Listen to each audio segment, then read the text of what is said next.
मेरे सन्यास का जब शैशव काल था तो मैं हिमालय में उत्तरकाशी, ऋषिकेश, जोगढ़ गांव,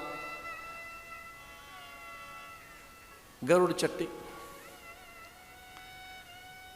कितना ही पीछा छुड़ाएं पूर्व कहाँ विस्मृत होता है। कितना ही पीछा छुड़ाओ पूर्व की बातें तो याद रहती है। बचपन कितना ही भुलाइए। आज से आप नया तो कुछ कर सकते हैं, लेकिन जो पीछा कर चुके उसे कैसे फाड़ें, उससे कैसे पीछा छोड़ाएं। आज से तो आप नया कर सकते हो, अभी से तो एक नई हिस्ट्री बना सकते हो, पर जो पीछे कर चुके अब कितने पन्ने और पत्ते छुपाएं, उन्हें कैसे मिटाएं। कर चुके। जोगढ़ गांव, उत्तरकाशी, मुझे याद आती है वो गुफा जहां अलकनंदा मंदाकिनी एक साथ मिलती हैं, देवप्रयाग। और मैं कैसे भूलूं गरुड़ चट्टी को, जहां ये गीत गुनगुनाए मैंने कि तुम जगो, चारों ओर से जगो, हर ओर से जगो, सब ओर से जगो। एक हमारे मित्र थे, उनके गुरु ये गुनगुनाते थे, आप जगो प्रभु आप जगो, प्रभु आप जगो, परमात्मा जगो, मेरे आप जगो, प्रभु आप जगो, प्रभु आप जगो, परमात्मा जगो, मेरे आप जगो, प्रभु आप जगो, प्रभु आप जगो, परमात्मा जगो, प्रभु आप जगो, प्रभु आप जगो, प्रभु आप जगो, परमात्मा जगो, मेरे सर्व जगो, सर्वत्र जगो, मेरी सर्व जगो, सर्वत्र जगो, प्रभु आप जगो, परमात्मा जगो, प्रभु आप जगो, परमात्मा जगो, दुखांत खेल कांत करो,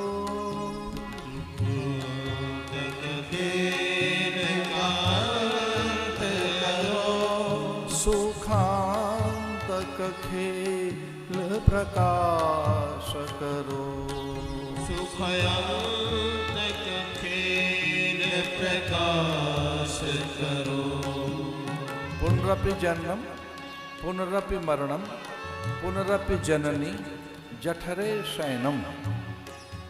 ए संसारे बहु दुस्तारे कृपया वारे पाए हैं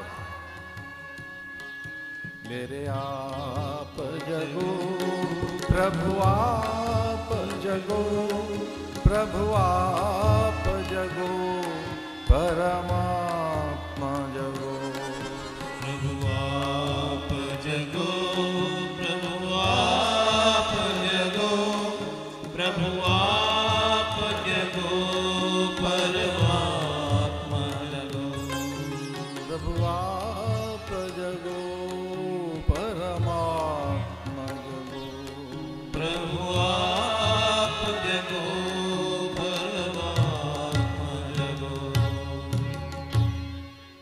इसी अयोध्या में दशरथ थोड़े से शोक में है, थोड़े से शोक में, बाकी सब अशोक अवस्था में है। दशरथ को थोड़ा शोक है। विशोकावा ज्योतिषमती, सब तो विशोक अवस्था में, किसी को शोक नहीं है, किसी को भय नहीं है। दशरथ को इतना सा है, किंचित यत किंचित। दशरथ थोड़े शोक में है, ग्लानि में है, हल्का सा अभाव लिए बैठे हैं, किसी की याद में बैठे हैं। एक बार दशरथ मन माही, भय ग्लानि मोरे सुतना। एक बार भूपति मन माही, एक बार भूपति मन माही, भय ग्लानि मोरे सुत नाही। भय ग्लानि मोरे सुत नाही। गुरु गृह गए तुरत मई पाला, चरण लागी गर विनय विशाल। एक बार मन माही, भगवानी मोरे सुत नाही। एक बार भूपति मन माही, भय ग्लानि। इतना वैभव, राज्य, अखंड अनंत ऐश्वर्य, देव लज्जित होते हो इतना ऐश्वर्य है हमारे पास। इसका भोक्ता नहीं है, नियोक्ता नहीं है, इसका संवर्धक संरक्षक नहीं है, उत्तर की अवस्था में इसका कोई अधिकारी नहीं है। अब उत्तर पक्ष जब आएगा जीवन का उत्तर पक्ष, जब बुढ़ापा आएगा, वृद्धावस्था आएगी, तब किसे सौंप कर जाए हरी भरी अयोध्या, धन धान्य से आपूरित अयोध्या, जो देवताओं की भी रक्षा करती अयोध्या, यहाँ के वन उपवन वीथी सरित सरोवर सबको आकर्षित करते हैं। इसे कौन संभालेगा? इसका रक्षण संवर्धन विधि व्यवस्था कौन? तो वो कैसे आएगा? तुलसीदास जी लिखते हैं कि हर किसी को अपने सुख दुख मत सुनाओ, सुख दुख केवल गुरु को सुनाओ। निज सुख दुख सब गुरु ही सुनायो, निज सुख दुख सब सुनायो। निज सुख दुख सब गुरु ही सुनाए, निज सुख दुख सब गुरु ही सुनायो। कहे वशिष्ठ को विधि समझायो। घुटने के बल बैठकर,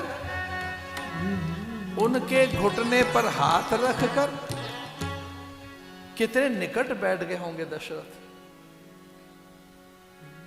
दशरथ नंगे पैर गए, और पूरे जीवन काल में पहली बार ऐसा हुआ कि दशरथ बिना सचिव, सेवक, पार्षद, दास दासियों के बिना, पहली बार।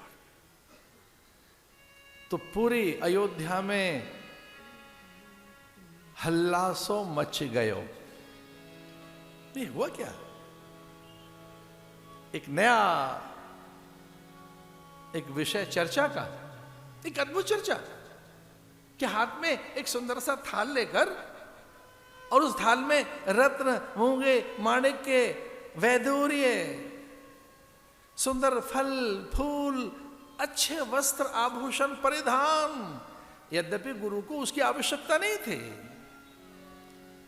लेकिन पूरी अयोध्या चकित तो है कि ये राजा अकेले चल पड़े। राजा तो कभी अकेले गई नहीं, सचिव सेवक साथ में, सुमंत्र कभी साथ नहीं छोड़ते थे, रानियां सदैव साथ रहती थी। जो निजी सेवक थे, दास थे, किंकर थे, जो परिचारिकाएं थी, परिचारक थे, जो सेवक थे, दास थे, अनुचर थे, जो हर पल किंकर थे, हर पल जो एक स्वर के लिए लालायित रहते थे, उनका नाम है किंकर। किम करोति सब प्रियच्छति। बड़े बड़े राजा महाराजाओं के यहां कुछ बड़े सेवक, गुणी, विद्वान, चतुर, सुजान, बलवान, विद्याधर, विद्या निपुण कई चाकर खड़े रहते थे कि राजा पता नहीं क्या मांग लेगा, क्या कह देगा। उसके एक स्वर की प्रतीक्षा में रहते थे, उनको किंकर कहते थे। किंकर किम करोति सब प्रियच्छति। जी क्या आज्ञा है, जी क्या करें, हुक्म क्या है सब। किम करोति, उन्हें किंकर, अनुचर, दास, परिकर, पार्षद और गुप्तचर। गुप्तचर, आज न गुप्तचर है, न परिकर है, न पार्षद है, न सचिव है, न सेवक है, न परिचारिकाएं और न किंकर है, न उच्च पदस्थ सचिव हैं और न सुमंत्र हैं। अकेले सुंदर थाल हाथ में लेकर नंगे पैर चल पड़े। पदत्राण नहीं है, उत्तरीय कंधे पे नहीं है, आज मस्तक पर मुकुट नहीं है, मोतियों के माला नहीं है, कोई लक्षण ऐसा नहीं है कि लगे कि कोई राजा जा रहा है। एक साधक बनकर, एक सामान्य सेवक बनकर, दास बनकर, शिष्यत्व का भाव लेकर कि आज गुरु से मिलने जा रहे हैं। जब गुरु से मिलने जाओ तो कई नाटक छोड़ के आओ अपने घर में, टेंट्रम छोड़ के आइए। सच मानिए, क्या नहीं मिल जाएगा वहां से। आप प्रणाम किया, उनके घुटनों पे हाथ रख दिए, शीश रख दिया, अब घुटनों पे ही सर रख दिया तो राजा दशरथ का अनायास हाथ उनके सिर पर चला गया। सहलाने लगे अपने शिष्य को, थोड़ी पीठ को भी सहलाने लगे। आज मन की बात कहने आए हूं। गुरु ने कहा हम तो जानते हैं मन की बात, आप क्या कामना लेकर आए हम नहीं जानते क्या, आप क्या मनोरथ लेके आए हम पहचानते नहीं क्या। भगवान मेरा मनोरथ सिद्ध कर दीजिए। उत्तम श्रेष्ठ नरवीर नरोत्तम पुरुषोत्तम कोई एक संपूर्ण पुरुष मेरे जीवन में पुत्र बनकर आए, मुझसे भी महान श्रेष्ठ जयी, मुझसे भी कोई अधिक बलवान पराक्रमी। गुरुदेव ने कहा ये संकल्प पूरा होगा। यज्ञ करेंगे, श्रृंगी ऋषि से प्रार्थना करेंगे और उन्हें अथर्ववेद के मंत्रों के माध्यम से पुत्रेष्टि यज्ञ करना आता है। पुत्र होगा, मैंने वचन दिया। जा ये मेरे वचन कभी निष्फल नहीं होंगे, पर हाँ यज्ञ करना होगा। श्रृंगी ऋषि के आश्रम में चलते हैं और इस प्रकार से श्रृंगी ऋषि के आश्रम में वो एक विधान पूर्वक रहे। वहां यज्ञ विधान का नाम है। और की फर्क पैदा है, कुछ भी करो। अरे भैया जप करने में तो कोई फर्क नहीं पड़ता, पर विधान हो, एक यज्ञ एक विधान है। अरे कैसे भगवान का नाम जपो, हम कब मना कर रहे हैं, कैसे कर ले भाई, पर यज्ञ तो विधान है। ओ क्या है हमारा, कैसे कर लो, कैसे कैसे कर ले, भोजन ऐसे बन जाएगा। भोजन का कोई विधान है बनाने का, खिचड़ी का, खीर का, हलवे का, पूड़ी पकवान का। बेसन है, बेसन को कोई तो संस्कार देना पड़ेगा। कितना अन्न जल, कितना मिष्ठान, औषधियों का कोई तो संस्कार है, अन्न का कोई संस्कार है, वस्त्र का कोई संस्कार है भाई। यज्ञ संस्कार से होगा। और ऐसे महापुरुषों के पास जाइए जिन्हें यज्ञ करना आता है, क्योंकि यज्ञ का फल कोई और नहीं, स्वयं भगवान नारायण है, विष्णु है। यज्ञ वह विष्णु, यज्ञ का फल स्वयं विष्णु है, यज्ञ का कोई और फल नहीं है। यज्ञेति नारायण, यज्ञ नारायण है। उसकी समग्र जो विधियां हैं वो शाकल्य हो, चुरु हो, अग्नि हो, समिधा हो, होता हो, ऋत्विज हो, आचार्य हो, ये इतना सब यज्ञ में चाहिए। 2016 का जब कुंभ आया उज्जैनी का, वेद भगवान की आज्ञा हुई और वहां वैदिक यज्ञ हुआ।